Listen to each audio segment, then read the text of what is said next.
an entertainer at her piano as you'd see her on a standard-size picture. Now just switch on the electronic magnifier and there. You're so close you can follow every facial expression, every gesture. So wonderfully close. Pretend I didn't hear that last remark.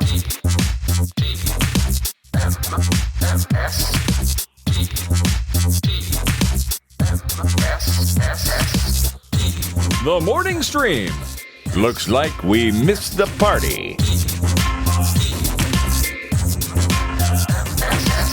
Good morning, everybody. Welcome to TMS. It is Monday, the 16th of June, 2025. I'm Scott Johnson. That's Brian Ibbett. Hi, Brian.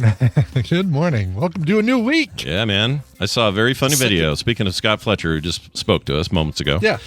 Saw a great video of him out doing his yard work, and it's on Facebook or something.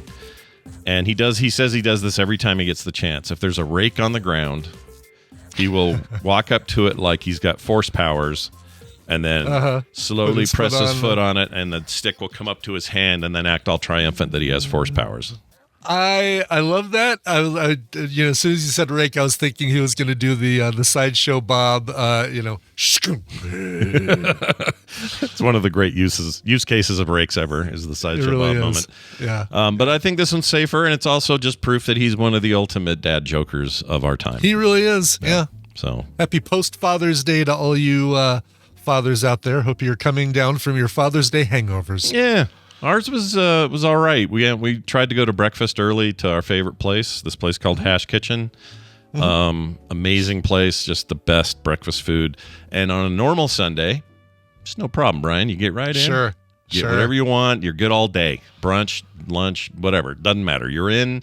Plenty of seating. They have outdoor seating, indoor. It's all great. But Sunday, I don't know what we were thinking. Why going out for breakfast on Father's Day is it's a gamble. I'm kind of embarrassed. It's a little bit like we get there and went, oh, well, of course. What are we doing? And it was so bad that there was like this giant line out and around the block. People standing inside just trying to get on the list. Every seat inside was absolutely full, packed with people. And then outside where there wasn't room in the line, there were people clustered in sets of 2 to 8 under trees because it was warm, getting shade, waiting for their chance to get in line, to get on a list, to then wait for the thing. Oh my gosh. Yeah, it sucked. So I was like, you know what, Kim? Since I'm the father in question here, I don't want to go here. Let's not go here. Yeah. So we went somewhere else. Yeah. And everything was fine. But we did notice this, and my wife got her first ticket in like 20 years. Speeding? Yes. Oh, no, Kim. And it was between stuff, so I wasn't with her when this happened. She had to run to Costco. I was doing some other things. And then when she came back, she's like, well, I got a ticket. And I'm like, I'm sorry, you got a what? She goes, yeah, I got a ticket. And this guy got her 20 over as she was trying to pass somebody who was being really dumb and erratic. So she was just trying to get out in front. She's normally somebody who she sticks to the rules. She's not like a rule breaker. But this was this moment of like, to get in front of him and get out of his weird way because he's like texting and swerving and being an idiot. She gets pulled over for doing 20 over the limit for that moment. And she's really nice to him, and he gives her, well, I'm only going to mark you for 5, so it's a little bit less money. Okay. But be careful out there. And we thought, well, that seems weird. Is this a quota thing or what's going on? And then we noticed yesterday as we were out driving around again, cops are everywhere. Oh, really? Yeah. Huh. And I think it must have been the No King's Day stuff. Or probably. Yeah. Something. We had a big shooting in town. I know. Jeez. Well, I should say big shooting, a shooting. I mean, a shooting. That could have been a lot worse, apparently, right? Like, this guy was armed for bear, but... yeah, it could have been a lot worse. Cops got him. Killed one person, sadly, but looked like if he could have gotten a higher position, he could have done a lot worse. Yeah, it's always a wackadoo at these things. Jeez. But anyway, he did his thing, and that, I think, probably sparked just a big reaction. So the whole weekend... cops everywhere. And so we counted, 6 different policemen in a stretch of road to get to this restaurant where there are never cops. They're just never there. And they're all hiding behind trees and hiding behind billboards and, doing their clocking people's speed and all that stuff. So it's really, really stupid. So anyway, we ended up at a place that was fine, and we had some nice time together, and we ate, Good. you know. Good. I went and bought this shirt at Sam's Club on our way home, just because they had a sale on these. It looks like now that you're pulling, it looks like it's one of those wicking workout shirts, right? Like it's that material, nice and light, good to be in the sun. Actually has UV protection, so like it doesn't let any. If you wear it long sleeve, it doesn't let any sun through it. I have two white ones like this, and so we saw them on sale. I'm like, let's get this gray one. Nice. It was a lovely day, and then the kids all came over later, and we did our whole thing, and it was pretty uneventful after that, you know? Nice. No big issues. Although Van cut his hair. He got his hair completely shaved. So, I was going to say he cut his hair not like he did himself. Like you see those pictures of kids who do their own, cut their hair when parents aren't aware. Okay, good. Yeah. He had his hair cut. Yeah, good. And he called it the cutting station. Even though that is not the name of the hair place, he says. Cutting station. He goes, Pops, look at me. I went to the cutting station. And I said, oh my gosh. And I did that whole play dumb thing, like, where's Van? I don't see where Van went. Who's this kid? This isn't Van. And he's like, for a second there, had this look in his eyes like, does he really not know it's me? You know, so he had this little back and forth, but he had his hair, like all that beautiful, flowy, you know. Oh, right. Yeah. Amazing hair, this kid. Yeah. Just so nice and shiny and soft. Cut it all off. This is where they figure out what their look is going to be for a little while, right? Mm-hmm. Like you see the kids who have the really long, Randy's son Will has really long hair, kind of like his dad. Mm-hmm. Yeah. But then you've got the other kids who really want it short and want to send that message. So hey, this is him. He's figuring out what's his youthful look going to be for for the next little bit. I think around the age of, I don't know, was he now 6.5? They start to notice, and it was his choice. He's like, Mom, I want to get a haircut. And she was like, fine, you can totally do that. It's your choice. But here's the before and after, just for funsies. That's the wow, the he did have it long. Look at that. Now he's that. Jeez. If anything, it added. I mean, this would be a great time for it to be on the lam because he doesn't look like the same kid. No, he totally doesn't. Oh, that hair looks great though. There's a little bit, I don't know, a little bit of a Scott and Kim Johnson kind of look to that hairstyle. Not quite the buzz with the thing up in the middle, but at least from the side, there's a little bit of got the more in the back than I do certainly. But this top business up here. But I mean, look at this. Yep. This glorious this glorious hair here.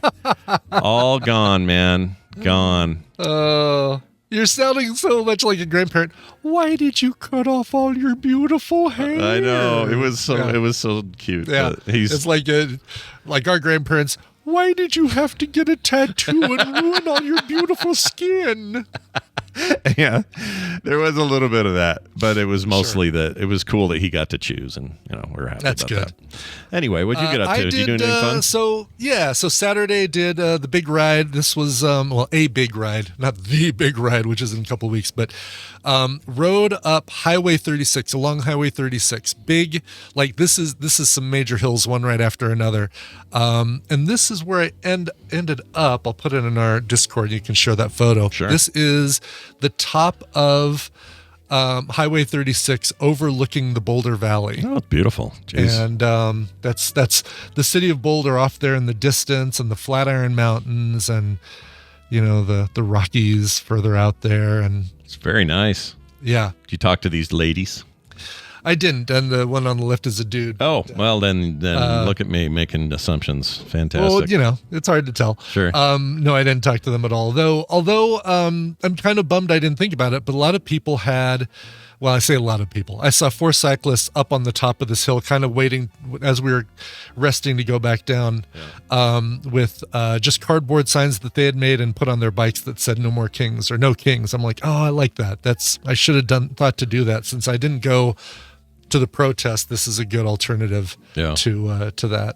Yeah. So that was Saturday, and then went to Tina and I went out for a little nice dinner. Oh, that's right.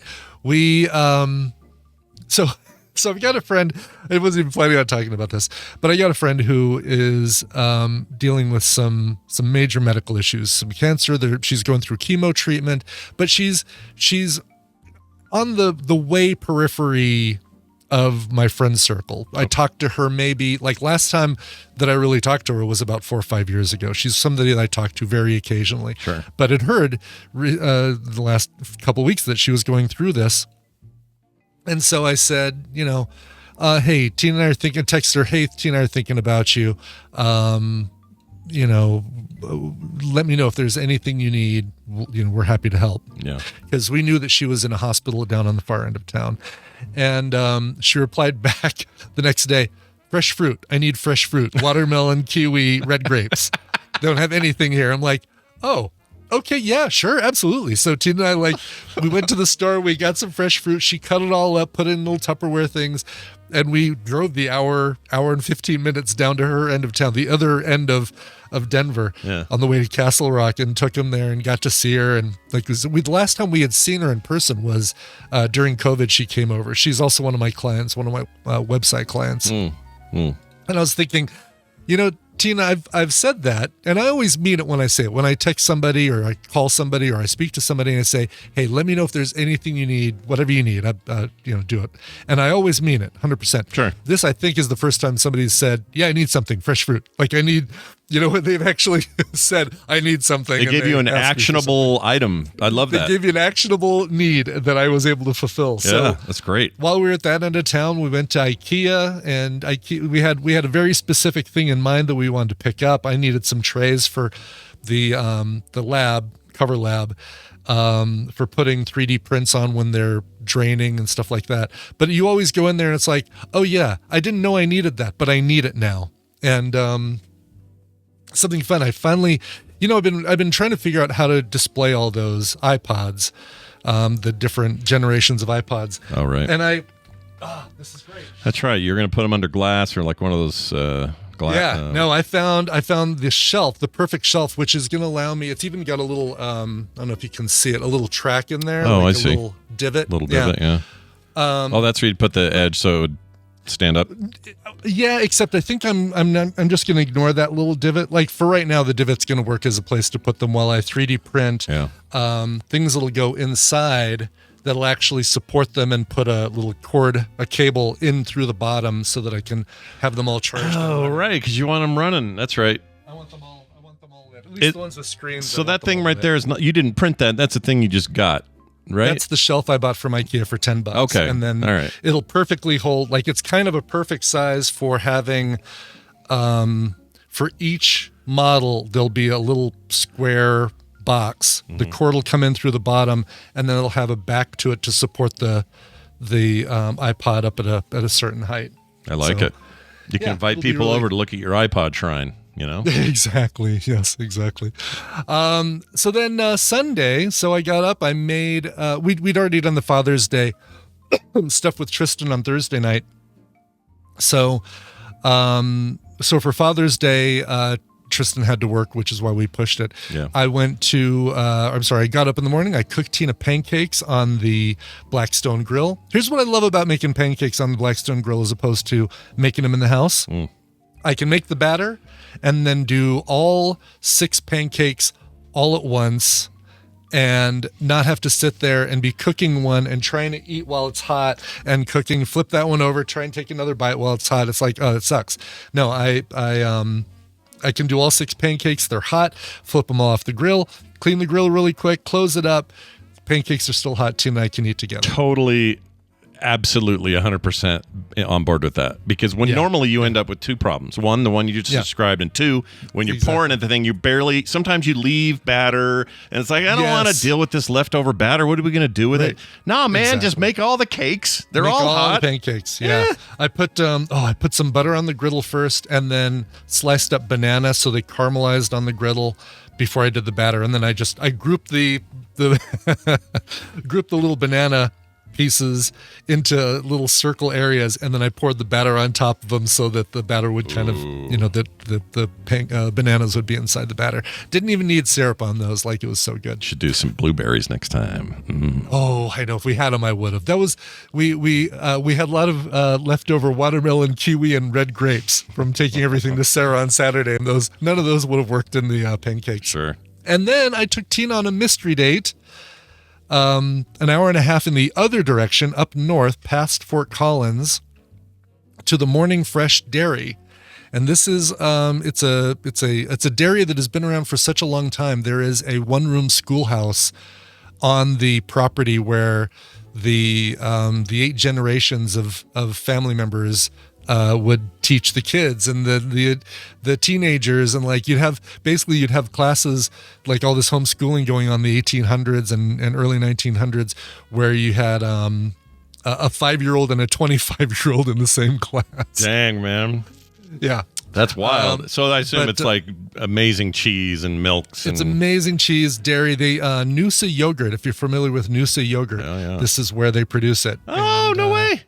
Yeah, basically they do all their, so they're predominantly delivery milk service like your regular, but anything left over automatically goes to Noosa, and then on the weekends everything they produce from the cows, who are milked 3 times a day, goes right to Noosa. And these guys, so Morning Fresh is lauded for being one of the most humane dairies in the country for their treatment of their cows. And we got to see this thing called the dairy go round, which is amazing. It's like a carousel that the cows walk into, and they go around. Takes about 13 minutes to go around.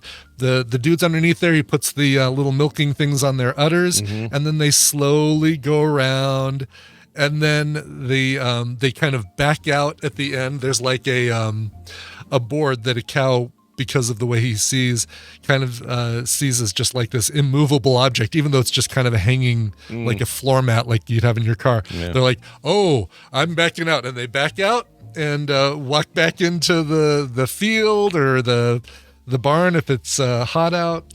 I thought you were going to say that these things that they drop in front of them look like pastures, so that they...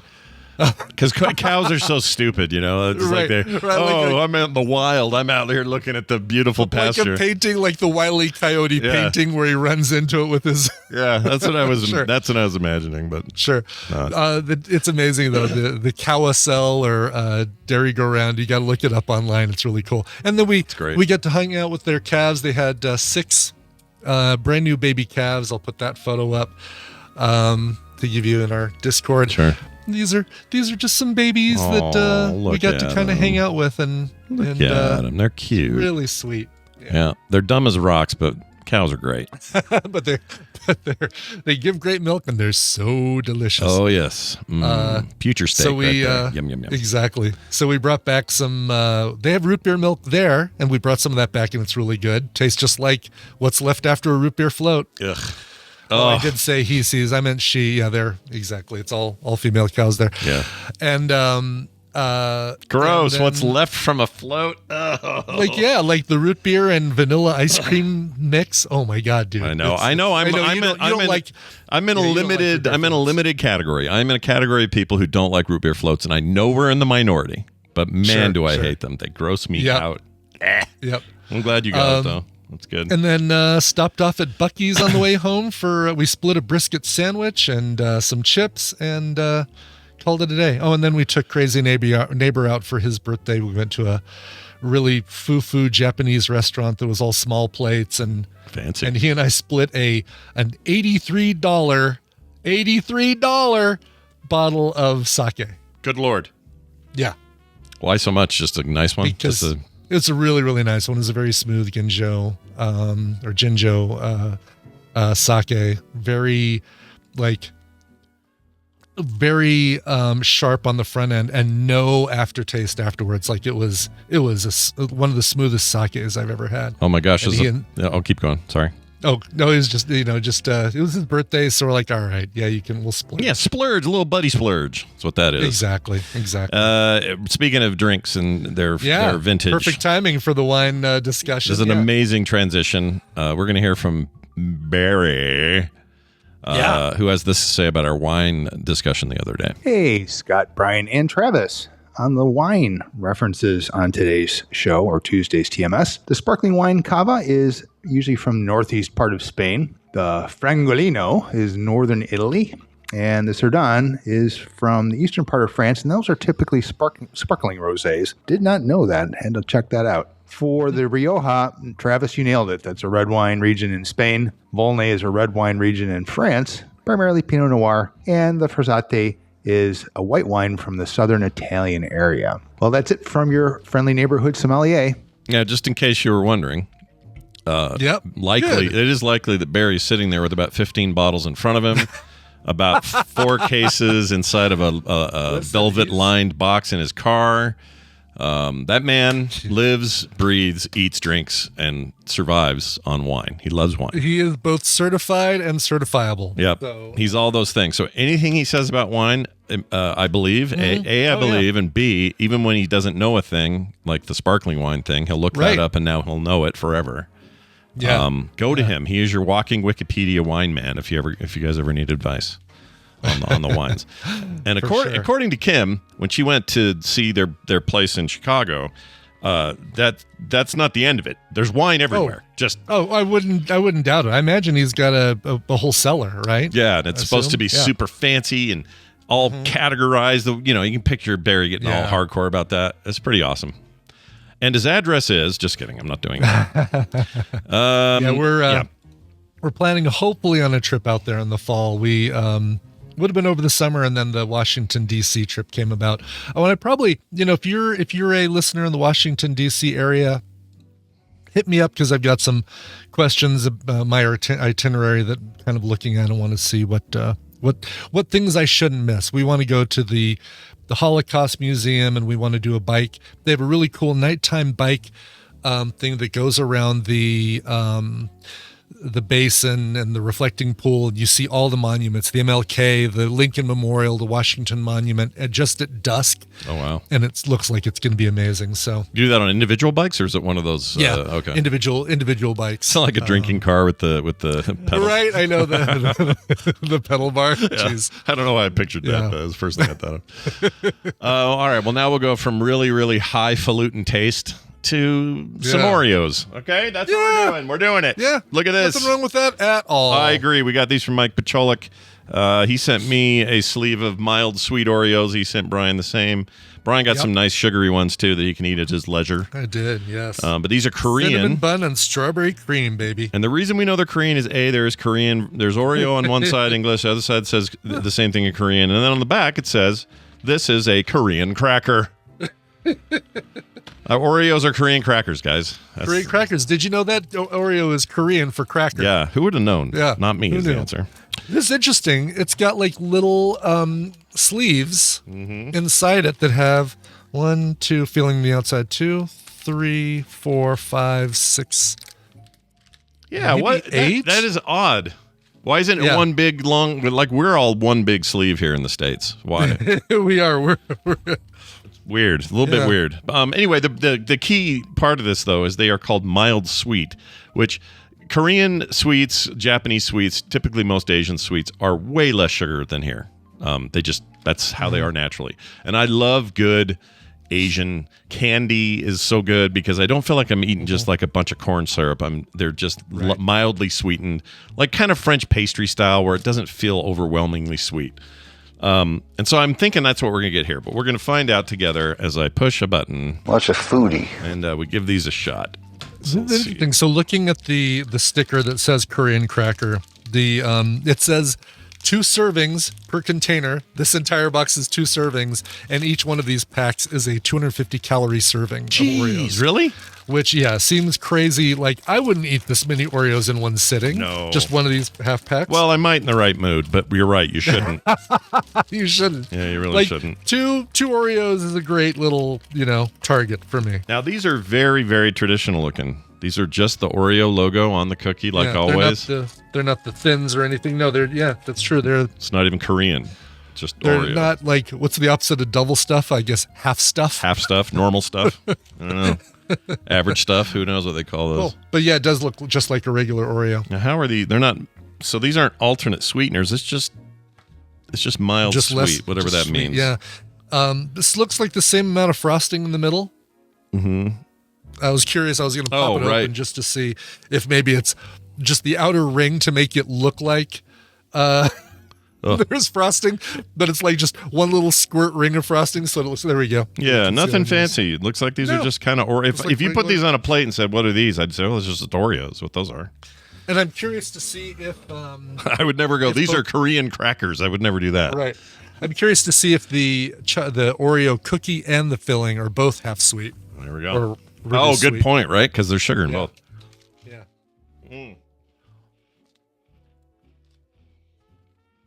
That's just a less intense Oreo. Mm-hmm. Yeah, it's just less sweet. It's literally what it says. That is the perfect sweetness of an Oreo right there. Yeah, you know what? I want them all to be like this. Hey, America. Totally. Hey, poor. We don't have to be poor anymore. Make this the default Yeah. Oreo. Yeah. Nabisco. Baseline Oreos right here. Or as we like to call them, Korean crackers. All right? Korean crackers. I think I might eat this whole sleeve now, but now that I've had this first one. Yeah, now that we know this is a serving. It's a and serving. Yes, one serving size. Yeah, these are great. Thanks, Mike Pacholik, once again for your generosity. Also, just such a weird packaging. You know, that's the other thing. I don't think you can go. I can't go to a store and get a thing like this. I don't think. No. Like this is for people who aren't culturally disgusting. You know, right. Do you know what I mean? Right. Exactly. This is for people that are moderate. So easy to practice self-control, and 250 calories. I checked, and there are 5 Oreos in each of these. Yeah. Each of these individual packets. So 50 calories per cookie. That's really good. Yeah, that's not bad. What's a normal? I guess we should compare it. A normal Oreo. I could tell you actually based on one of the other ones that he sent me. Oh, right. Which also is a Korean cracker. They also say Korean cracker on them. I guess they're the same brand or whatever. Yeah. So this branding. one also has. Oh, here we go. 40. Okay, so this is a 50-gram pack, so 10 grams per cookie. That's about... This is 40 something grams, so this is 4 cookies in each. There's 2 packets in here and 4 cookies in each one. Yep. 210 divided by 4 is 105, 52.5. 52.5 calories. Oh, barely a difference. Barely a difference, yeah. And the sugar per cookie, that's hard to tell, isn't it? They don't really say. And the writing on this is so small, I can't read it. It's so small. Like it says, but I could not tell you. Like Thanks. that's what is that, 2-point font on that? The nutritional facts? Exactly, yeah. That might be thanks a lot, Mega Bang Limited Company Limited. Yeah. That's hilarious. Do you see the name of their company? Right above, on the right side of that sticker that says Korean cracker. Oh, here we go. Net weight, blah, blah, blah. Go up, Republic of Korea, go up a little bit more. Mega Bang Limited, Company Limited. Wow. Pretty limited. Yes. They're both they're both a limited company and limited themselves. I also don't like the only part I can read down there that says, warning, cancer and reproductive harm. What the hell are you doing there? Yeah. Korean crackers? I know. I picture a white guy in Korea who lives there. Korean cracker. That's even... Yeah, Korean cracker. I got you. I read you. I love it. I'm picking up what you're putting down. Yeah. Well, there you have it. Fun stuff. Thank you, Mike. That was awesome. Yeah, thank you, Mike. And Mike was nice enough to send me cinnamon bun and strawberry cream, but I won't eat those on the show because here's the problem. If I open up 3 of these little individual packets, then I will eat 15 cookies. Yeah, and we can't be... By my math. Yeah, we can't be doing that, So maybe I'll do one tomorrow. How about that? I'll eat one tomorrow and do it on the show. Fair idea. I love it. Let's do this right now.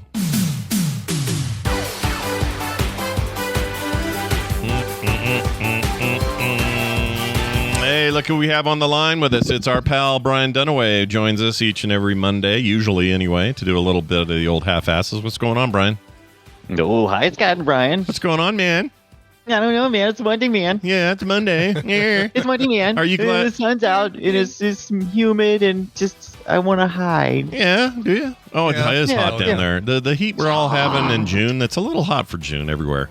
A little much. It's fine. You know? It's fine. I don't know if it's fine. Yesterday was like 94 here. That was a lot. Now, we don't have the humidity. It's not a big deal. But we're going to Vegas in a couple of weeks. Heat is the humidity. That's right. Yeah. I don't want Vegas to be 117 on the damn strip. That's all I'm saying. Okay? What else is like that? It's not the heat, it's humidity. It's not the soup, it's the wetness. What is? Ew. Got Is any that other a thing? sayings like that? Is that I don't think so. I think that was just something I said. I don't like that at all. I don't care for it. But thanks you for don't like saying it. The wet soup? No, I don't. You don't like wet soup? No, I don't like wet nothing. Don't give me no wet. You like dry soup? I That's like weird. A little dry right. soup goes a long way, Brian. Hey, we're going to play a game. This game is called the Monday Morning Half-Asses, and it kicked me out for some reason. I'm getting back in. Oh, Don't know what happened back in there. There we go. There we go. I see. We're going to play this together. We're going to just test each other's metal, or more accurately, Brian Ibbett here will test our metal. And we're going to get started here with Brian explaining how the rules work. Sure. Welcome to the Morning Half-Asses, a trivia game where I'm actually going to be giving the two of you the answers. I'm going to give Scott and Brian a category and 6 possible answers, 3 of which are correct, and 3, like full sugar Oreos, are incorrect. Depending on how confident you feel with the category, you can provide 1, 2, or 3 guesses, but if you get any of those guesses wrong, you get 0 points for that round. Get 1 right and you get a point. 2 right in your round gets you 3 points, and 3 right, if you get all 3 of them right, you get 5 points total for that round. The player with the most points after 3 rounds wins the price of their contestant.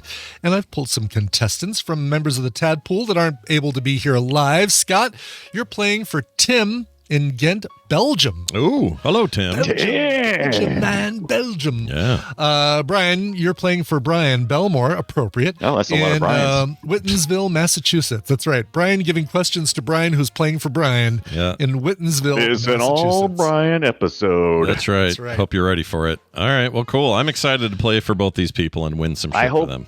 Me too. I hope all of our questions today are Starsky and Hutch. Oh my gosh, they are. Wait, have you watched it yet for our film sec this coming weekend? Brian? Not yet. I'm looking forward to it. I think that what was that, a Ford Grand Torino or something with the white check mark? I wonder. thought that I was wonder cool. if you'll be super into that car or not in the episode that we haven't recorded yet. I wonder if you'll be into That's right. it. Yeah. Outcome we should likely. make sure to talk about I the mean, General is soup Lee wet? versus the Gran Torino, and which is I mean, An actual maybe Brian, conversation you never know until we get onto that episode what we're gonna. It's gonna be crazy. What that's we say. right. Yes. Yeah, oh yeah. my God, what am I going to do for a song? Anyway, let's get to your first question here. Countries with at least 1 active volcano. Which of these countries have at least 1 active volcano? Your choices are New Zealand, Ukraine, Finland, Cameroon, Ecuador, and Venezuela. I always like Cameroon is how I should say Cameron. Right, Cameroon? Yeah, Cameroon Crow. Love movies by Cameroon Crow. Active. Active volcano. Because Some of them are really lazy, like this idle volcano just sitting there on the couch. But because I think there are many volcanoes that are dormant, but these are active, meaning they could pop at any time. They're smoldering all the time. That kind that's of right. thing. A little wisp of smoke coming out of the top. All right, Brian's locked in. Yeah, so am I. Scott deciding. Oh, okay, he's locked in as well. All right. Well, I figure Mordor's got to be on fire, right? I mean, yeah, Mordor. Boy, if Mordor was included on the list. Ecuador, not Mordor, but Ecuador. okay. You guys both settled on Ecuador. Yeah, Ecuador does have an active volcano. Very good. it's on the equator, which is related to one we asked recently, right? Yeah, last It week. is. Yes, it was a last week thing. Yeah. And then you guys split from there. One of you chose Finland. The other one of you chose New Zealand. And that was your Mordor comment, right? Right. New That's Zealand. it. You got it. You nailed it. I know. I understand. You got me. I get you. You can't Shot just walk on location. You can't just walk into Mordor and expect an active volcano, but you can expect one in New Zealand. New Zealand does have an active volcano. Well, I figured they shot it on location. I mean, come on. Yeah, but that wasn't the thing they were throwing the ring in. I don't think was a real. Are you ain't telling real. me? Are you telling me that Smeagol was not like, oh no, I'm going to say that he wasn't like that at all. I'm going to say it was fine. Yeah. Sorry to burst your bubble there. Congratulations. All right, Brian, going into round 2 with 3 points. Scott getting some points on the board, hopefully, in this round. Question is, name characters that you'd find in the Iliad. Homer's epic, the Iliad. Yeah, go. Your choices are Demonax, Automedon, Xenocrates, Ajax, Phoenix and Gorgias. Good Lord. Oh, He's there's two of just this. gorgeous. I know. love this place. It might be Automadon, but I think it's Automedon. Automadon? Yeah. Roll out Automodon. I don't know. Xenocrates. Xenocrates. Oh my gosh, dude. Tell us about the things you've learned at Waterloo, Xenocrates. Sometimes I'm in the mood to go back to those movies, and then there's times where I'll never touch them again, but then I kind of want to go back. I don't know. It's weird. I heard that the two of them were at the Tonys because they have a play that the two of them star in that is completely not Bill and Ted. But they were it was weird to see Alex Winter and Keanu Reeves at the Tony Awards last week. That is weird. Yeah, did they win anything, or are they just presenting? No, okay. just they're presenting. Yeah, just bring some some people from the past, Of course, the red carpet. Is there another Bill and Ted reunion on the horizon? Let us just get through this play and then we'll talk. That's great. Yeah. Love it. All right, you guys are both locked in, and let's see, all over the board here. You both did settle on Demon X, Demonx. I mean, it sounds like one, right? I mean, it does. It totally demon does. in Like, it. You'd find him in the Iliad. I'm just gonna go right off the bat and say no. That's Oh shit. Yeah, Demon X, Gorgias, and Xenocrates are all philosophers. No one's Ajax, who's going to take Automadon. Demon X seriously? He's like, yes, life is like a box of chocolate. Shut up, Demon X. Your name is too weird. Exactly. I'm not listening to anything the philosopher Demon X says. I just don't trust him. That's full of shit. There you go. All right, we down to our last question here. Gotta go Scott, all you in. need to put some points on the board. Brian, you've got 3, so play strategically, I guess, both of you. Yes. You go to Japan, you walk around Tokyo, and you see that's part of you need to go do that, please.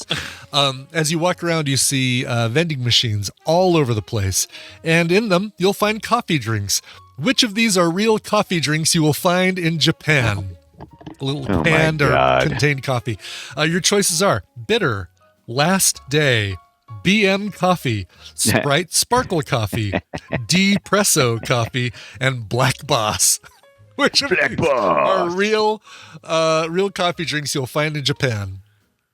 I'm just going for it. Scott lucked in immediately. He had his 3. Really? He's in, yeah. Let's see. Well, I guess I shouldn't tell you how many he chose, right? Oh, you don't have to. I don't know. I was only going with one. It didn't matter what he went for. Yeah. Okay, good. I'm going to hope for that knot tie. All right. Scott, let's just get Brian out of the way here. Brian chose 1. Oh, no. He chose Last Day. Yeah. That is not a Japanese coffee drink. Wow. It's very. Dang it. Very, Now we're going to move on. Well, that's good for Scott because if he didn't pick Last Day, there's a good He odds did not. for Yeah, him. Yeah, exactly. Yeah. Scott chose Black Boss. Uh-huh. Black Boss is a coffee drink in Japan. Okay. I knew it'd have to be one of these had to be very uncomfortable to say, so we're going with Yes. Well, that's the one. Yeah. Number 2, the accurately named BM coffee. BM coffee. Yeah. Before morning, or is it bowel movement? Sure. I don't know. Actually, that'd be a good question to see what the BM stands for. In this case, it stands for correct. Scott, BM coffee is Look at you, a Japanese Johnson. coffee drink. that. Again, it just seems very Japanese to do this, so I'm feeling good about my Well, my maybe method you're turning here. Japanese. It's Your just third It's my methods. Yeah, go ahead. Now, your third choice, Sprite Sparkle Coffee. Yeah. Kind of sounds like something that somebody might have sent to us in And the they past to try did. on the show. Oh, doesn't it? Oh, I don't know. Yeah. I don't remember that if we did. Yeah, nobody sent that one to us. Sprite Sparkle Coffee is not real. Depresso Coffee So deep presso. It's like D with 2 E's. with 2. Almost like deep presso. Like deep. Right, but also like depresso. Like, oh, this coffee's really making me sad. I'm so sad. I almost did that one. Dang it, I should have gone with it. So Sprite Depresso Sparkle coffee. Coffee, just the sparkle in there. I don't know. I know. It makes I you was think worried it's about like the sparkle. Mr. carbonated Sparkle. coffee, right? Yeah, it seems like something I could Less. easily get. And here's the truth of it all. There's probably something like that in Japan because sure there is. they have underwear in those damn machines. They have everything. Yeah. They're crazy over Sometimes Are you they get underwear also with your sparkle? coffee. With your BM coffee. Comes right. with a new Coffee. pair of underwear. there. Yeah. It comes wrapped in a underwear Here's a cozy. fresh pair. You're koozie. going to need it after you drink BM coffee. Carbonated underwear. That's right. So congratulations going to Bry Guy. Brian, you won one for Brian Beltmore in Whitensville, Massachusetts. Yeah. He's going to get those prizes. But don't worry, Tim in Ghent, Belgium, you're going home with some prizes too. You're going home with a copy of XCOM UFO Defense. Oh, that's a good one. And then Brian in Massachusetts, you're going home with XCOM Terror from the Deep and that's a good one. Call of Cthulhu, which is a first-person Lovecraftian RPG game. Both winners today, but our winner definitely walking away with some winners there. Those are both great. Call of Cthulhu in particular is very, very good. Yeah. Cool. And we covered the other two on Play Retro Show. We sure did. XCOM. Did you do a whole XCOM episode? Yeah, both of the UFO and the other one too. Yeah, they're real good.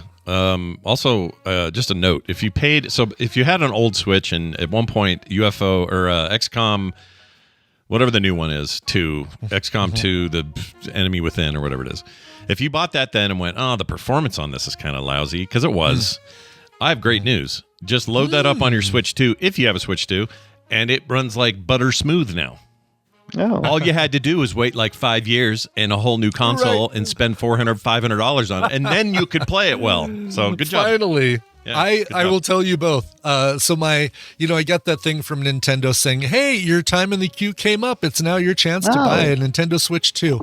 I came so close, and I'm like, you know what? No, I just got this PlayStation Portable. I'm knee deep in finally finishing up Midnight Suns. I can wait. I will wait until I've got time to play stuff on the Switch too. So I think that was the right move. Was I like in the cart, hovering over the pay now button and not change my mind. So I think as someone who just grabbed one, I can tell you I think you made the right decision. It doesn't mean that the thing is bad. It's just that it's early.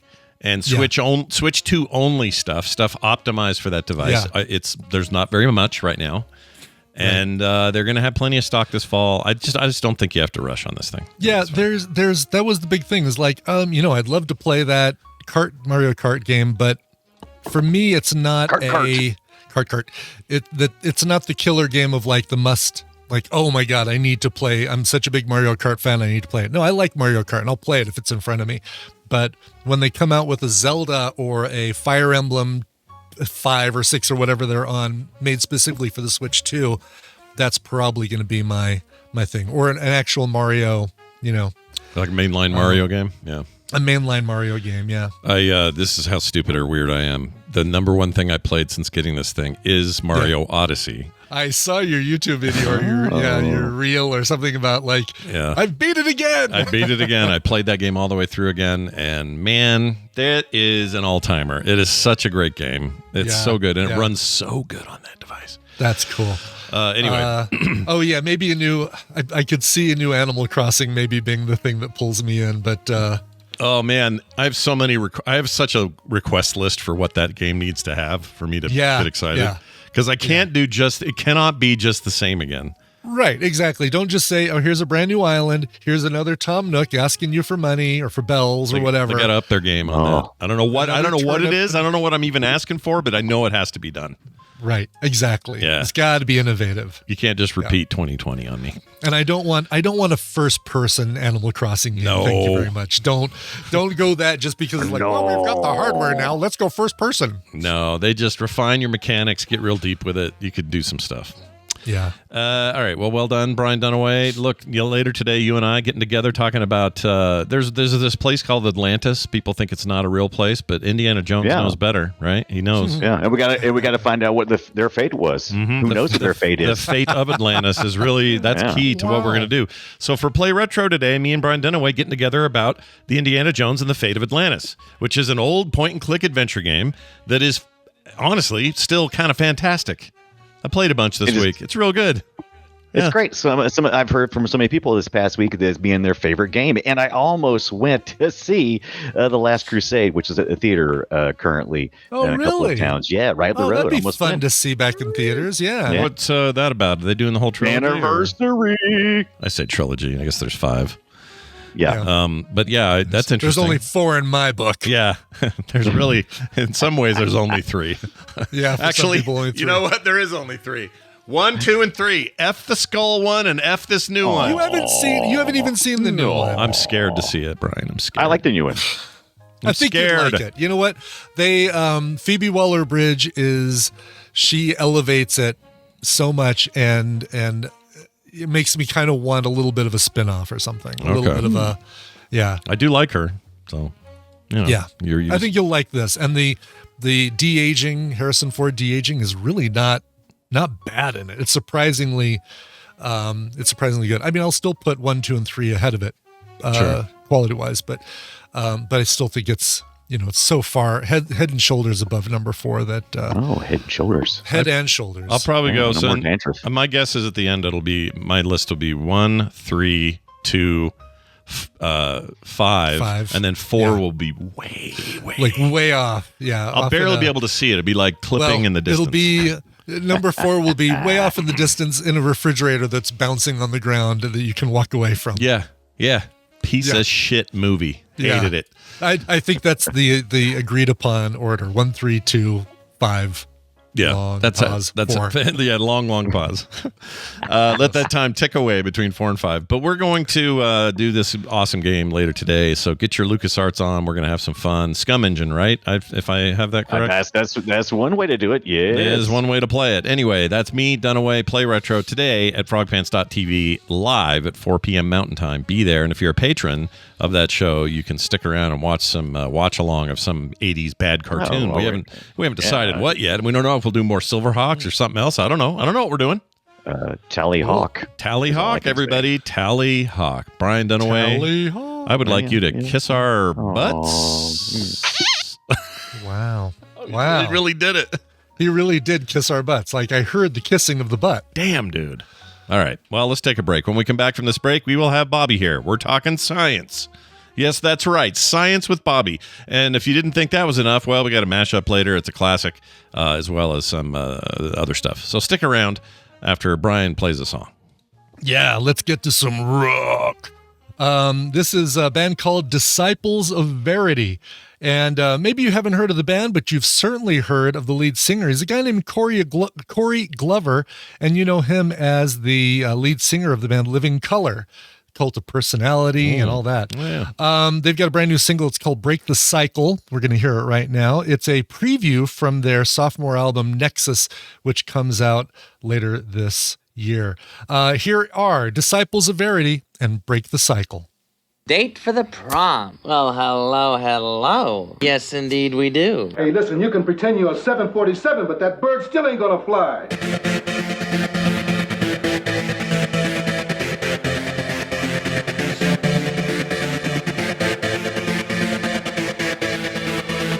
And we're back. Who is that again? Sure, that is the band Disciples of Verity and their brand new song, Break the Cycle, from their upcoming album Nexus. Look for it later this year. What's Verity? Verity is like a... Verity is truth. Truth. Disciples of Truth. I like that. Disciples of Truth. Yeah, how do they exist in the year 2025? How does that even work? Not a lot of truth out there right now, you know? No, there really isn't. A lot of falsity. That's not even a word. That's how false it is. I made it up. It's falsity. Yeah. Yes, Disciples of Falsity. Nice. Hey, y'all, let's get Bobby in it. Yeah. Give me a moment here. We're going to go ahead and do it this way. Here we go. Okay, we're going to get him in here. We're going to give him a chance to be who Bobby is when he's the best at being Bobby, which is very scientific, just really knows his shit. Science! Yes. Bob is hungry, and the soup looks good. It sure does. Bobby Frankenberger joining us from, oh my gosh, for a hot second I thought you shaved your head. No, I just got a shower. Oh my gosh, dude. Sorry, that really freaked me out. Like Bobby cutting his hair. That would have really been a moment of I wouldn't know what to do with myself. The only time I've ever seen you with short hair is that video you showed me from high school when you guys did your little film. Do you remember that? Remember that whole thing? Right. Yeah. I keep meaning to send you all of that because I thought it would be fun for you to do in a like some kind of watch the whole thing. When you're watch along kind of thing. I love it. Also, do I sound all right? By the way, yeah, you sound great. Yeah. All right, good. I just changed.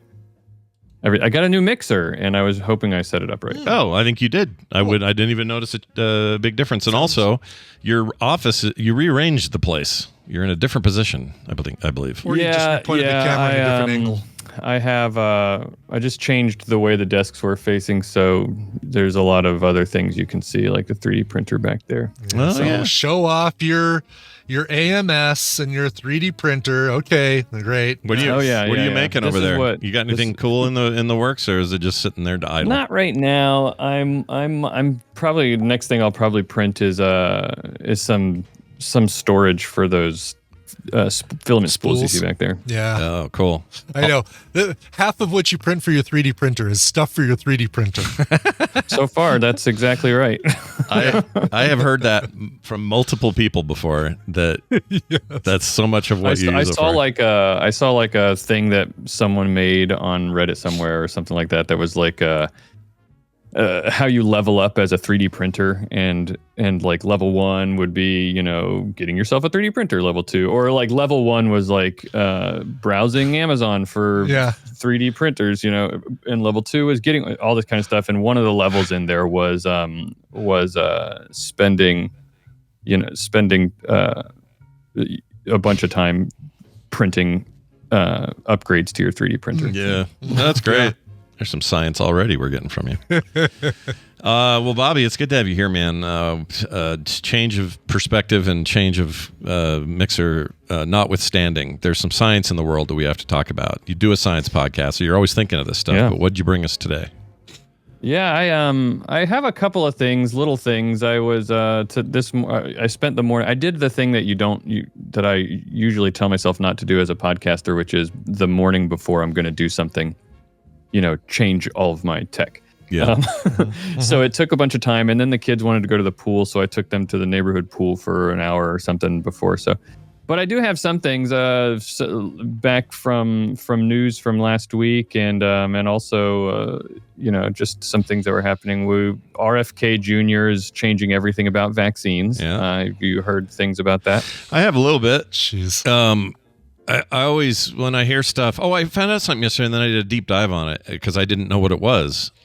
He apparently is a big believer in the now outdated, considered to be ancient sort of folklore or medical idea of miasma versus germ theory.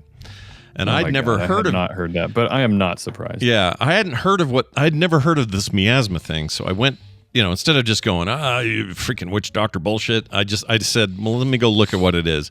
And it's basically the vapors. It's basically that. Oh, really? No, it is. Oh, no. It's not basically. It is the vapors. Yeah, it's the miasma theory.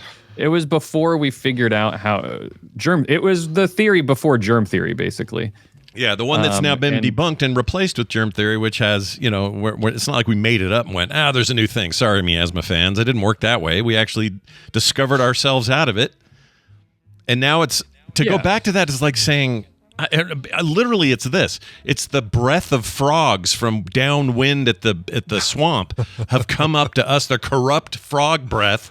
And that's one example of it. But I went and read this huge one thing. of the sources of what they would call bad air, quote unquote. And that's why you saw the old images of plague doctors with those bird beak looking masks and everything. That was because of the leading theory was miasma theory. And so they thought, we just put those things on our noses and put good smelling stuff in there to block the bad air, and then we won't get sick. Yeah. Yeah. As it turns out, some of that stuff gave false positives, though, right? Because you kind of were wearing a mask, and the masks did mitigate some germ transmission, which then reinforced the idea, these must work, so the miasma thing must be correct. Oh, geez. Like, there's a whole thing about all that in there as well, but I went down deep into this hole, and by the time I got to the bottom of it, I didn't come out going, okay, I could kind of see why some people might. No, I came out going, of course we've put that behind us. Yeah, right, exactly. It's the dumbest There's zero thing. reason for anybody to believe this shite. It's so bad. I'm glad you brought it up. It's a good example of why science and the scientific method is so important. Because it's, like you said, it kind of on the surface makes sense. People noticed that when you're in the same room with someone who has certain sicknesses like airborne illnesses, the cold, flu, other things, people would notice when you're in the same room with them, you might get sick. If one person in a household gets sick, it's more likely that the other people that live near them are going to get sick than people who live further away from them or not in the same house, So it makes sense that you might assume there's something in the air. And guess what? There was something in the air. So it all makes sense, but you can't just say, that makes sense, and then go straight to that being the truth, right? Mm-hmm. Scientific method is set up in order to fix or compensate for our tendency to do that, our tendency to say that makes sense and then stop there. The scientific method says, well, let's try to prove ourselves wrong and see if we can prove ourselves wrong. If we keep trying and we can't prove ourselves wrong, then that strengthens this idea that we have. Right. And so this was all, miasma theory was all pre-scientific method formalization. So, there were people who were practicing the scientific method without realizing that that's what it was. They were just doing their thing. They were doing what they thought made sense to further knowledge. But then it became formalized in the philosophy, and philosophy of science is what it became. And now you have the scientific method, and that's how everything works. And that's why you have to do those things. And you can't just see something that makes sense on TikTok and then think, oh, okay, that must be how it works. Yeah. Yeah. Mm-hmm. I got this great sketch done. Let me see if I can show this to everybody. Yeah, I can. This is a sketch in 1831 of what they pictured was going on. Yeah. So you got a war going on, but then you got some like dysentery or other problems during this war. Yeah. And the theory was, well, that's because there's a big invisible, horrible Reaper creature. White Reaper. Stomping around, shitting on everybody or whatever. Like he's less grim than the black clothed Grim Reaper. Yeah. A little more, I don't know. Upbeat. Upbeat Reaper. Yeah. The Yelena Belova version of the black. Pestilence is one of the four horsemen, right? Yeah. Oh, right. Yeah, that is very pestilence looking. That's a good point. Now, I just found this is late breaking news. Here we have, this is RFK Jr. Just doing stuff. Well, that's how you get rid of brainworms. Yeah, that's how you do it. So anyway, aside, take all the politics out of it. It is very concerning, I think, that you have the top health official. I've stopped taking the politics out of it, Scott. Well, you can't help but have it in it. I don't mean that, but the fact that we've got such a dipshit in charge of public health, in particular the FDA and all the stuff he's in charge of, is just such horseshit. So what is actually? So here's the larger question, though. I don't know what is actually happening with the vaccine mandates, with the exception of the age. They've raised age limits or something. So maybe you can clear that up. Like what actually changed? Yeah, it's not that they raised age limits. I guess in effect they kind of did, but basically RFK Jr. said, okay. We're no longer going to be recommending the COVID-19 vaccines for healthy children and pregnant people. Right. Mm-hmm. So that what that does is that changes the recommendations, and those recommendations are what insurance companies look at. That's what the doctors look at. It's also how those recommendations affect everything downstream because now if insurance companies are going to pay for it, that means the drug companies aren't going to produce as much because not as many people are going to be getting them. So pharmacies aren't going to get as many of them. It doesn't mean you can't have them. It just means that the recommendations are changed, and the biggest impact is the impact on how the easy places like your neighborhood pharmacy is going to hand out vaccines and how insurance companies are going to pay for them or not. Right? Yeah, exactly. I was talking to my doctor who said, because she's very pro vaccination and really big on the science behind it.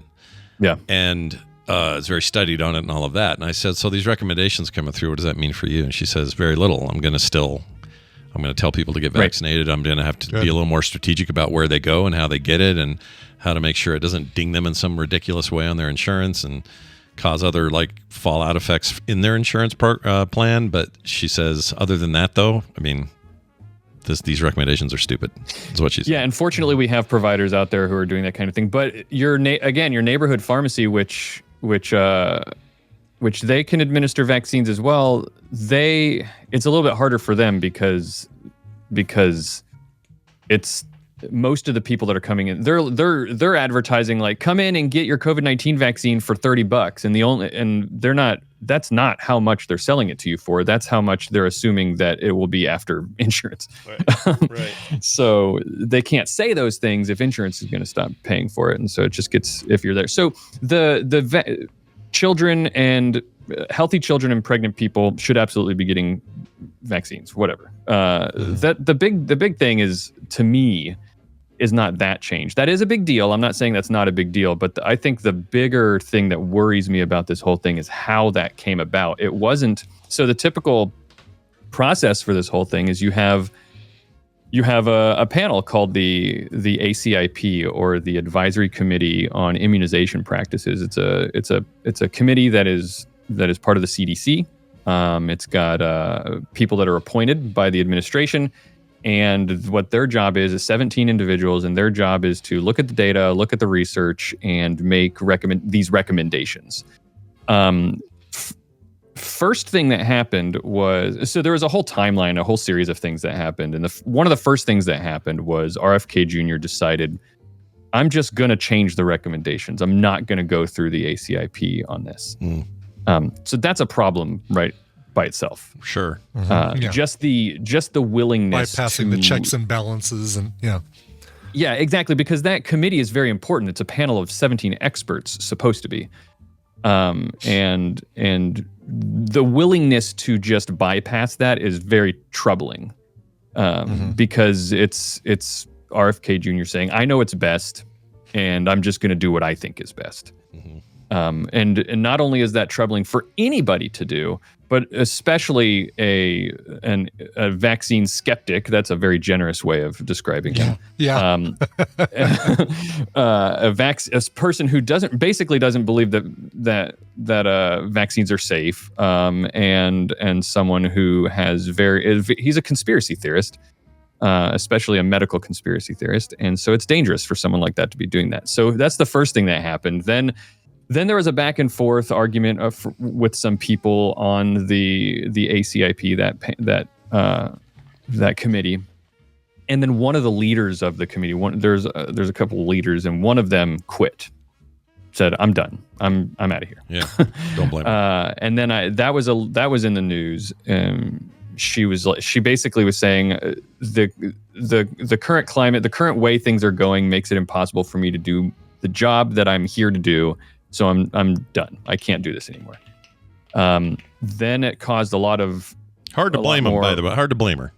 I get the FF. Yeah, I mean, I'm not here to judge anybody. Some people might argue. I feel the same way. Like, it's hard to blame someone for just saying, like, I can't do what I want to. Like, I'm here as a public health expert. I'm trying to benefit the public good here, and I can't do that. Right. Hands are tied. Yeah, exactly. But, some people might argue that you need to be there in order to try to push back against this kind of stuff. But ultimately, it ended up not mattering, because a week later, I think less than a week later, RFK Jr.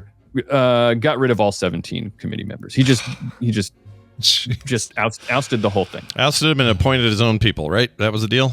Yeah, he's in the process of appointing his own people. I haven't checked the news on that lately. As of Friday, I think it was, he had appointed 8 new members of the 17, so about half of them. And the list is not great. There are a couple of names on there that were people that had close relationships with RFK Jr. and other known people who were known to spread misinformation. Some people one of them was fired from Harvard and claims that it was because they were against all the vaccine mandates back in COVID. There's another person who's known person who spread misinformation during the pandemic about vaccines and mRNA technology, all this kind of stuff, right? It's a bunch of people like that. But yeah, he just said, we're just going to get rid of the whole panel and appoint people that we like. Which yes, you do. The administration is able to, does appoint people. All the current 17 members were people that were appointed by Biden. That's true. But it's just another one of those things that we see happening in government now, which is you've got a new person who comes in and just spends all their time erasing everything that the last administration did, and it just starts to erode trust the long-term impact of that is sizable. Not even just in this one way, like in any of these. And it's worse than ever. And it's also it's a cycle that doesn't end, because once you start doing that, like there was a lot of crossover between the Clinton to Bush to Obama transitions. Lots of people stayed. It wasn't clean house every time. Like lots of carryover. And I think that's healthy. Like Christopher Wray carried over from the FBI. He was pretty good until we got this weirdo now. Like there was some good stuff like that happening. And I think that's healthy, especially for a relatively divided two-party system, even back when things were a little less divided. Now, if you do this cleaning house thing every time, just as a political statement of we're wiping away the last administration, they sucked, so now it's our ideas. Now what you've set up is a never-ending cycle of everybody doing that every time they get in, no matter where they're from or who they're with. Exactly. And then you never have anybody in there longer than 4 years, 8 if you're lucky, and that erodes expertise. It erodes trust, like you said. It erodes all these things. It's some big old hairy bullshit, is what that is. Freaking hate that. Yeah. Anyway. Yeah, it's not great. Maybe Cheryl, you know what, Cheryl Hines, could you just slip a little something in his breakfast in the morning to give him the shits or something? Like, I don't know. Bum, bum, bum.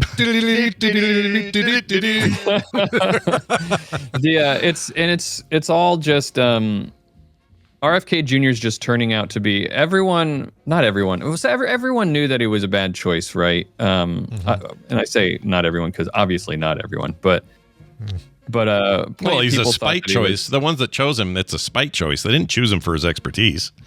They chose him because he's a guy who hopped the aisle without any hesitation the minute he was offered a position. They knew it would just piss off the other side. That's the appointment. Right. That's it. There's no other reason to bring him in. There's no expertise. There's no he really had some... No, he doesn't. He doesn't have anything. Oh, here I go. See, I'm going down the path. This is the path. I'm on it. Pull me back. Hold me back. The first time his name was mentioned during the campaign, election camp, all of this stuff, a lot of physicians and doctors and experts in medicine were all sounded the alarms and said, these are the things that could happen. And it's like we're going down the list. It's happening. And so I'm definitely worried that it's going to get worse, a lot worse before it gets better. I mean, he's talking about creating a government-run science journal that all of the federal people like the FDA and the CDC and everything have to submit because they do things all the time. They'll do science and submit papers to reputable science journals like Nature and New England Journal of Medicine, all these kinds of things, right? Because that's where science is done. But he's got a problem with that and is calling all these journals biased and said we're just going to make a government journal that is free of bias and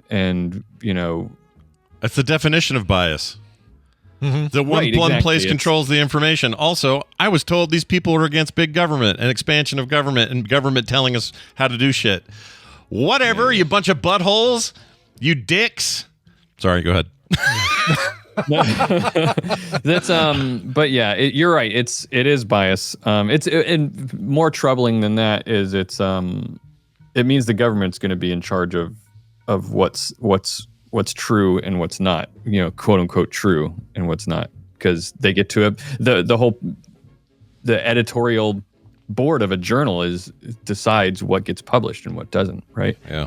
And so if they're not allowed to publish somewhere else and they have to publish in these government journals, then then you're going to write the things that they're going to be willing to publish. Sure. So there's all sorts of things we could talk all day about that, but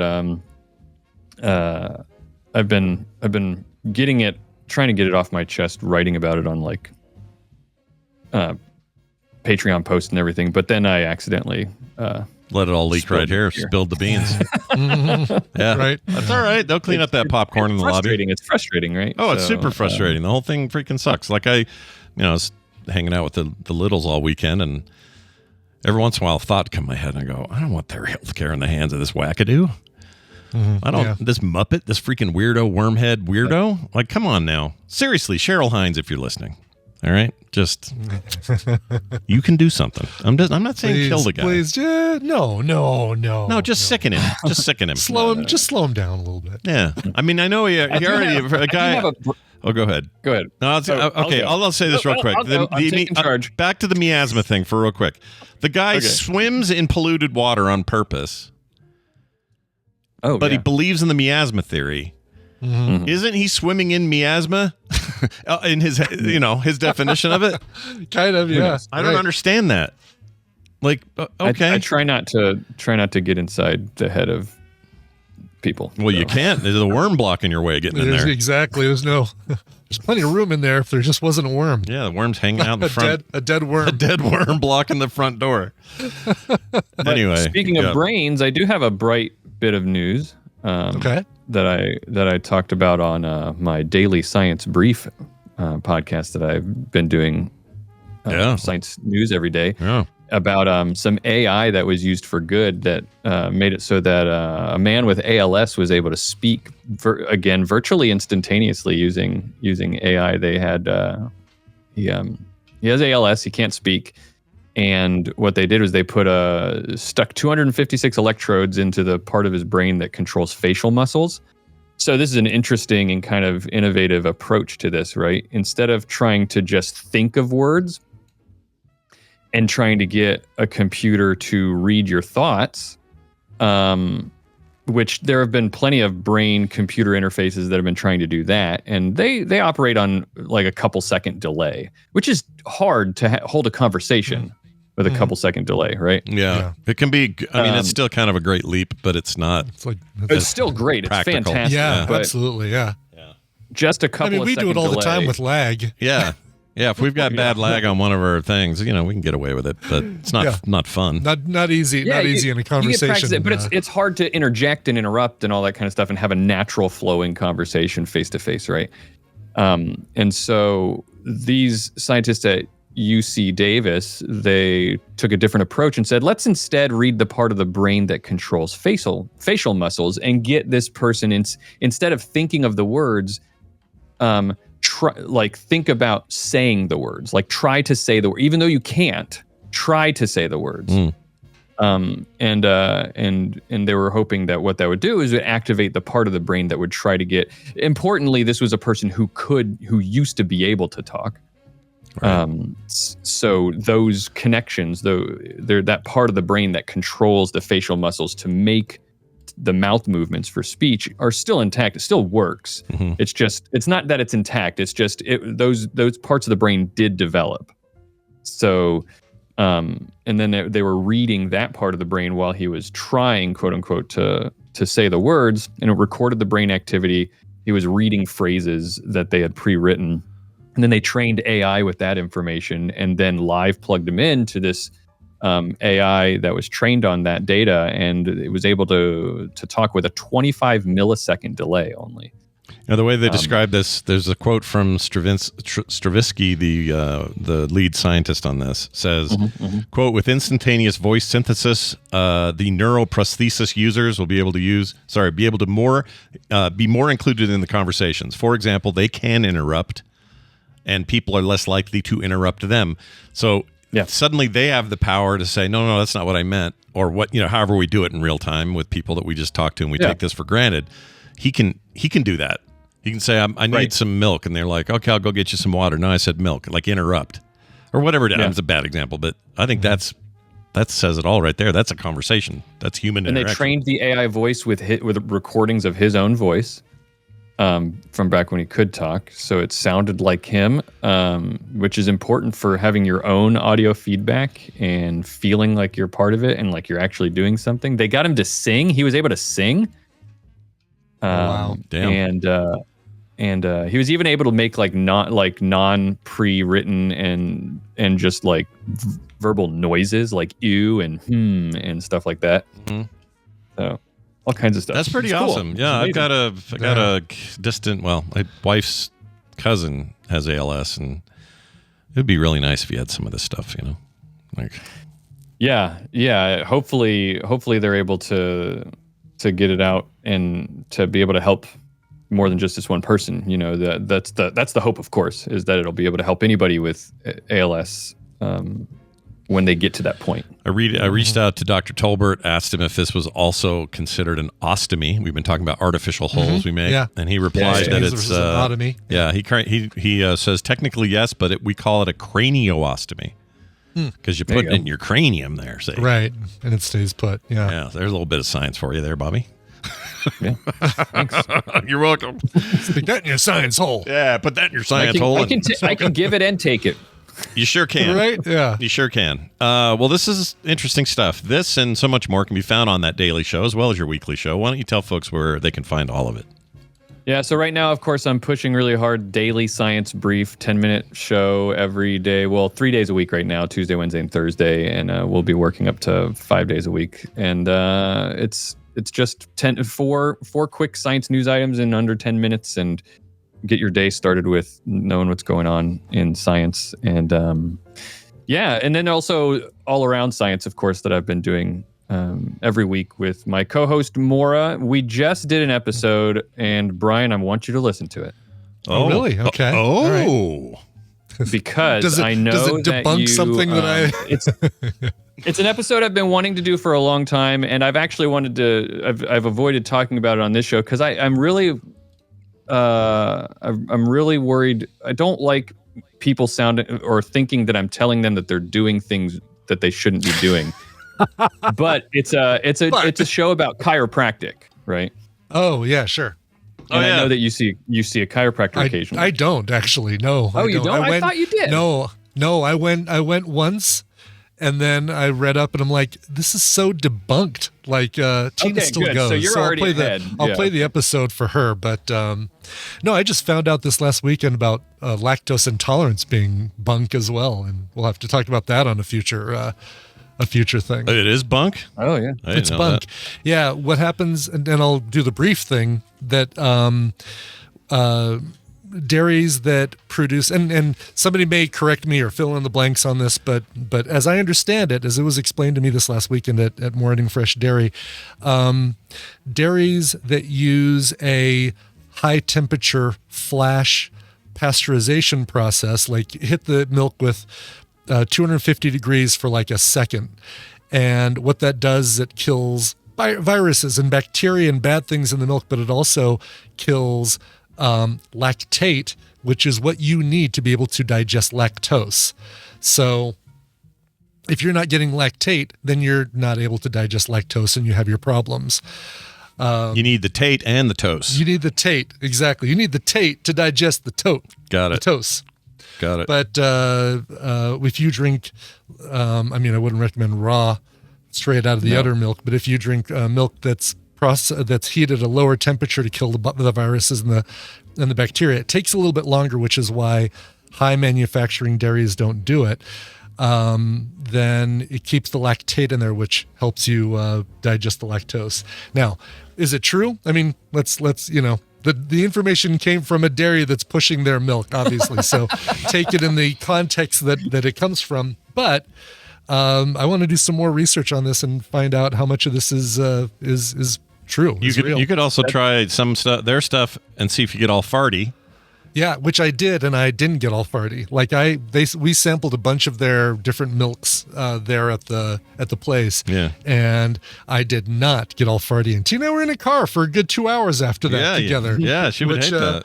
It's like could have smoked her out. So But, any other you go to like store-bought brands or whatever, you do get farty, right? It's not that this Yeah, I is do a perfect get- science, but I get farty. Like if I get a latte and I don't go with oat milk, then I get all farty. Yeah. But I did not get all farty with the dairy at with That's fascinating. I've never heard that Yeah. before, so I want to look into it too. Maybe we'll reconvene sometime in the future. Yeah. Definitely need to see how much of it is real and how much of it is like, well, we just really want people to buy our milk, so we're going to tell them. about this. Likely, my prediction is that Somewhere in it's the likely middle. somewhere in the middle, Yeah, right? there always is. Yeah. There's always some happy place in the middle. Let's find it together. Bobby, it's fantastic having you on, man. I hope you have a great week, and may all thank you. the psychos in charge be gone. We'll see you soon. Bye. Okay, Brian, we're here. Yes. We did it.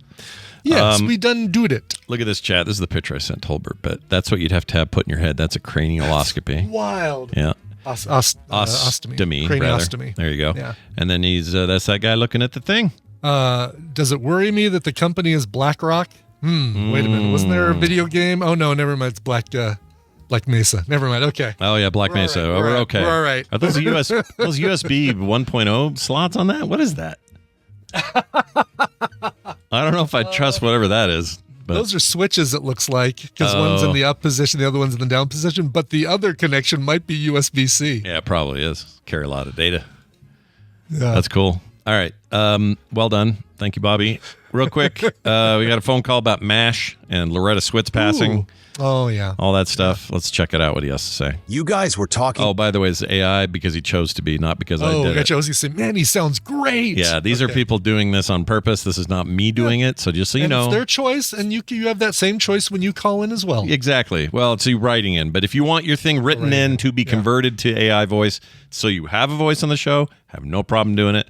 Just know where it's coming from. It isn't me. Here you go. Have fun. You guys were talking about the passing of Loretta Swit, and it reminded me of when Wayne Rogers passed. I live in a building he owned a unit in, and it was having an estate sale. So I meandered up to his unit, not knowing the sale had not started yet. I'm walking out as they open the doors in a crowd of what can only be described as rabid MASH. Fans rush past me looking for memorabilia, I suppose, only to find none. I, however, did purchase a pair of opera glasses that set proudly on myself to this day. Opera glasses from Wayne Rogers. That's wild. That's cool. Opera glasses. Yeah. I love it. I also love how AI thinks MASH is MASH. And a whole bunch of rabid MASH fans. We don't want the toddlers to know what we're talking about. Yeah, exactly. We can't say it out loud. Snorting the COCAINE. What are they going to do? Go watch the 11th season 1970s drama through 80s called MASH. Right. Next thing you know, they're going to be spelling out ER. Exactly. But it seems like that would be a cool thing. I don't know what the opera glasses, how are those? I guess he just liked opera. Is that the deal? I don't know. I guess so. Yeah. I'd love a pair. I don't know why. The people in front of us at Anne Juliet last weekend had opera glasses, and they were constantly like, yeah, you can't put on opera glasses and not do the voice. Why is that playing? Sorry, Brian. I wasn't trying to. Barry wanted another word, apparently. Oh, really? Yeah. So when you do those, though, aren't they just binoculars but on a stick? They're like, yeah, but then they're a lot smaller. They're like, like you're holding them up with a little stick, and they're like very tiny little glasses. Yeah. I've seen them, but I kind of want one because if you have that, you have to do is, look, I can see Tybalt's codpiece. It's lovely. Yeah, I've never ever seen a pair up close. I don't know what those are like. Look at the main Swan Lake dancer. That's awesome. Look at his huge. Yeah, I mean, but they are basically little tiny binoculars. They're just tiny. Because you don't want somebody bringing in there. No. Yeah, and if they're the little military ones, I feel weird seeing those there. Yeah, we take those we have little military ones we take to concerts because we don't pay for expensive close-up seats. We sit in the back in general admission. We can get to both the snack bar and the bathrooms real easy. Damn straight. That reminds me. I saw Bill Murray walking around doing something on stage at Red Rocks. What was Red that about? Rocks opened up for Big Head Todd and the Monsters. It was his band. Yeah, the I didn't know he had a band. That was a surprise to me. Yeah. What is it? What do they do? What kind of music is that? I don't know. It's the kind of, I assume it's the same music like he did on that Christmas special he did a couple of years ago. But I drove a woman to Red Rocks, and we talked the entire time about. She was more of a Big Head Todd and the Monsters fan, so we talked more about Big Head Todd. But she said, "Oh yeah, Bill Murray's band, Blood Brothers, are opening up." Let's see here with Mike Zito from Mike Zito. Mike Zito. Sounds like a guy's going to break my knuckles for not paying on time or something. Yeah, I know the name Mike Zito. They perform a mix of classic rock covers with a focus on blues and soul. Okay. And I would have loved to have seen this. Why do I know Mike Zito? Somebody tell me. I'm looking at Mike Zito. Hey, you haven't paid the boss yet. Mike Zito's coming over to get your money. I want to see, he's a guitarist from Joe Jackson or something. Joe Jackson's band. Let's see here. Mike the Finger Zito. He's just a mobster in my head. I can't see he's just a mobster. Yeah, I mean, he's played with Cyril Neville, Devin Allman. He was a member of a band called the Royal Southern Brotherhood. Okay, I guess I don't know why I thought that name sounded much more familiar. Is that the Allman? Maybe there's another Zito. Yeah, was that the Allman brother that married Cher? That's the other Allman. No, that's Dwayne Allman. Dwayne Allman. Yeah, that's right. We'll check this out. We got a classic mashup from Jamie. Ooh, that's right. Unnecessary censorship. I don't know if you remember these specials, but you used to do them all the time. I do, yes. So here's an oldie but a goodie for you to enjoy at home. Have fun. Hey, Brian Dunaway, suck a and we'll see you next time. Bye now. Wow. Sucker. Wow. Yeah, he likes to suck. Wow. I tell you. Oh my gosh. Yeah, I know. He'll admit it one day. He sucks. I think it was ducks, by the way. Just for the record. Find out why my is purple or whatever it is, Hey, can I take that in the and I said, sure, I guess so. And I'm thinking, well, I'll just grab it with some fingers with the hand that's holding the no big deal. Okay. You can hold it with 2 fingers and do the with the other 3 if you need to. Exactly. That's the theory. Feels good in my big takeaway from this is I'm hungry for is that normal? Completely enamored I'm with a willing throat for Yeah. Your throat is open and ready for and why? Because it fits something he's really into and the supports it. It just throbbed all the time and I was like, why is this? I only for the past 12 hours. What's going on? Yeah, how could this be with all that repetitive play? So you've got a long slit and you've got to put the in the bottom of the slit and then let the go to the top of the slit. Yeah. The slit. I mean, that's what it is. Or I guess it's a slot. All over your face. Oh my gosh, you're spraying his whole face with this. If I put this in any place in any order, it's throat, then not vice versa. No, don't put it then throat. Big black rubber. I'm just confused as to how the ended up in his mouth. The guy walks in with the most glorious I've ever seen. The crystal gale of. Okay, this candle smells like my. All I can say is none of your should come anywhere near your mouth. She also has one called "This Smells Like My."